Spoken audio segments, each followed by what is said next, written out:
எல்லா இடத்துலயுமே இந்த பிரச்சனை இருக்கு. முதல்ல அதை நம்ம இருக்குன்னு ஒத்துக்கணும். இருக்குன்னு ஒத்துக்கும் போதுதான் மாற்றத்துக்கு ஆரம்பமே ஆகும். அதெல்லாம் இல்ல, யாரும் சாதி பாக்குறது இல்ல, இப்பெல்லாம் யார் சாதி பாக்குறான்னு ஈஸியா அப்படி சொல்லவே கூடாது. என்ன பிரச்சனைன்றத நம்ம முதல்ல புரிஞ்சுக்கணும். பாதிக்கப்பட்டவங்க இடத்துல இருந்து நம்ம அதை பார்க்கும்போதுதான் அந்த பிரச்சனை இன்னைக்கு இருக்குங்கிறது நமக்கு தெரியும். அதுதான் அந்த இடத்துல அந்த காட்சியில சொல்றாரு இயக்குனர். அவர் சொன்ன மாதிரி நானும் வேடிக்கை பார்த்தவன் தான். அவர் ஒரு பேட்டியில சொல்லியிருப்பாரு, நான் வேடிக்கை பார்த்த இடத்துல இருந்தேன்.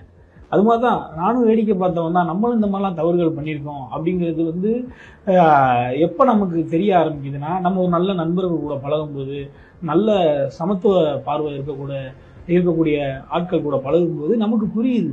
ஆக நம்ம ரொம்ப தெரியாது தப்பானவனா இருந்திருக்கோமே, நம்ம தெரிஞ்சோ தெரியாமையோ சில விஷயத்தெல்லாம் நம்ம பெருந்தன்மையா நினைச்சுக்கிட்டு இருந்திருக்கோமே, எவ்வளவு ஒரு தப்புன்னு நல்ல நண்பர்கள் கூட பழகும்போது, நல்ல ஆட்கள் கூட பேசும்போது, பெரிய தலைவர்களை பத்தி படிக்கும்போது, அம்பேத்கரை படிக்கும்போது, பெரியார் ஐயாவை படிக்கும்போது, கால்மார்க்ஸை படிக்கும்போது, இதெல்லாம் நமக்கு தெரியுது நம்ம என்னென்ன தவறுகள் நம்ம பண்ணியிருக்கோம்.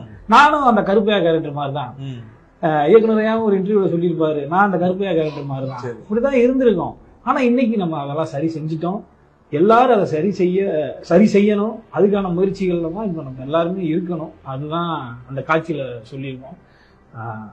எல்லாரும் சமம் ப்ரோ, அதுதான். நீங்களும் நானும் ஒண்ணு, வேற என்ன. Okay okay super. ஆக்சுவலா படமாவே நல்லா கன்வே ஆயிருச்சு. ஆமா, மிகச்சிறப்பா கன்வே ஆயிருக்கு ப்ரோ. ரொம்ப சரியா போய் எல்லாரும் அதை அந்த காட்சியை பார்த்துட்டு பயங்கரமா ரசிக்கிறாங்க, அதை புரிஞ்சுக்கிறாங்க. எனக்கு தெரிஞ்சு ஒரு ஸ்போர்ட்ஸ் டிராமால கடைசி மேட்ச்ல நம்மளுக்கு ரொம்ப பிடிச்சவங்க சைடு தோக்குறது இந்த படம் தான் நினைக்கிறேன். மோஸ்டா தோக்கவே மாட்டாங்க. நான் என்ன நினைச்சேன், எப்படி இருந்தாலும் கடைசியில எடுத்து வின் பண்றவாங்க. ஆனா அந்த தோக்குறதுக்கு பின்னாடி இருக்கிற ஒரு விஷயம் அதுதான் நீங்க சொன்ன மாதிரி மொத்த சாராம்சிச்சு. ஆமால, இது இன்னொரு ஹாப்பி எண்டிங். இதுதான் ஹாப்பி எண்டிங். அவங்க ஜெயிக்கிறத விட இப்படி இவ்வளவு பசங்க உள்ளதான் ஹாப்பி எண்டிங்கா இருந்துச்சு. ஆமா, நீங்க ரொம்ப சரியா சொல்லிருப்பாங்க. என்ன காரணம் முக்கியம் இருக்காங்க. தனிப்பட்ட ஒரு ஆள் ஜெயிக்கணும்ன்றதை விட, தனிப்பட்ட சவால்கள் ஜெயிக்கணும்ன்றதை விட மக்கள் ஜெயிக்கணும். என்ன முக்கியமான பிரச்சனையோ அந்த பிரச்சனை சரியாகணும், அதுல வெற்றி கிடைக்கணும்ன்றதான விஷயம். அதைத்தான் சிறப்பா அந்த கிளைமாக்ஸ் மூலமா சொல்றாரு. எனக்கு ரொம்ப பிடிச்ச கிளைமாக்ஸ் படத்துல. எனக்கு ஒரே ஒரு சீன், ஒரே ஒரு டயலாக் கிடைச்சு ஒரு சீன்ல ஒரு ஃப்ரேம்ல வந்துட்டாவே அது நமக்கு பெரிய சக்சஸ். ஏன்னா நம்ம அடுத்தடுத்து நம்ம வெற்றிக்கு அளவில்லாம போயிட்டே இருக்கும். இன்னைக்கு இருக்கிற பொசிஷன் இதை விட அடுத்து ஒரு ஹீரோ ஆகணும், அதுக்கப்புறம் அங்க போகணும், எல்லாருக்கும் ஒரு கனவு அடுத்தடுத்து போயிட்டே தான் இருக்கும். அப்ப அதுக்காக இன்னைக்கு இருக்கிற பொசிஷன் சிறந்த பொசிஷன் இல்லைன்னு எப்படி சொல்ல முடியும்? இதுக்கு தானே நம்ம கனவு கண்டுகிட்டு இருந்தோம்.